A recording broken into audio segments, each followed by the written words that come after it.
तो है guys, welcome back my new another blog. जय श्री राम। मैं अपने दुकान में पहुंच चुका हूं और आते आते यहाँ पर सबसे पहले मैंने यहाँ पर जितने पंखे रखे हुए थे उन सबको बाहर निकाला। और इनको निकालने के बाद अब इनकी बारी है। बारह से गैस सिलेंडर मोटर वोटर इन सबको निकालना है। और इन सभी को निकालने के बाद हम इन छोटे से फैन को निकालेंगे, सीलिंग फैन को, जिसका कॉइल बदलना है और एक और का भी कॉइल बदलना है। इसका अभी बाहरी वाला हिस्सा है, वो अंदर वाला बाहर जाकर रख दिया हूँ और उसका कॉइल बदलना है, जिसमें बहुत सारी खर्च और मेहनत लगेगी। और ये सब करने के बाद मैं बाहर की तरफ चला गया और बाहर आने के बाद मैंने देखा कि हमारे दुकान का एक एम्प्लॉय आ चुका है जो प्रोफेशनल ही है। इसलिए मुझे ये वीडियो यहाँ से वॉइस ओवर करना पड़ रहा है।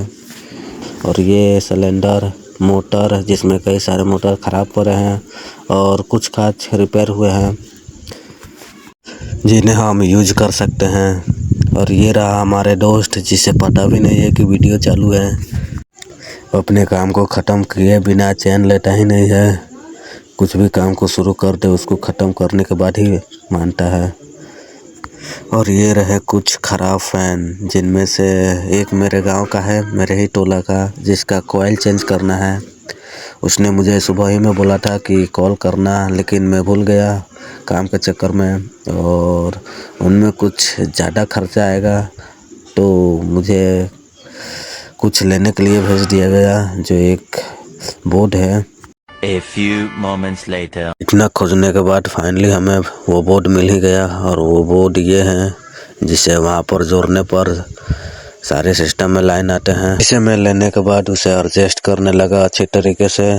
और उसके बाद फटाफट चल पड़ा अपने स्पॉट पर, मतलब जहाँ पर हमारा काम होता है।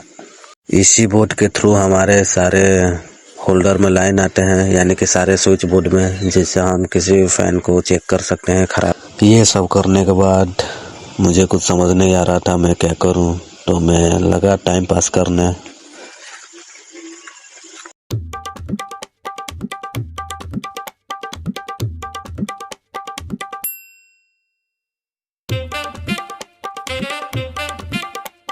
फिर मैंने बैठे बैठे सोचा कि यूँ बैठने से अच्छा कुछ किया जाए।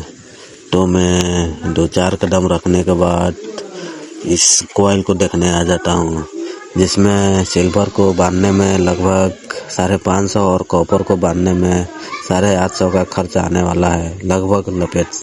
और इससे रिपेयर करने खुद मेन मिस्त्री आने वाले हैं, क्योंकि ये हमारे बस की बात की नहीं है। और ये रहा इसका फेफड़ा, ये नहीं जो साइड में रखा हुआ है। इसके बिना ये पंखा नहीं चल सकता, जिसे आप रूटर भी कहते हैं।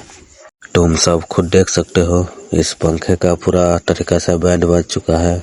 इसका मैं पिछला हिस्सा दिखाता हूँ आप सभी को। देखो, पूरी तरीके से कॉइल जरा हुआ है, अस्त नष्ट हो गया है। तो इसे रिपेयर करना बहुत महंगा पड़ेगा।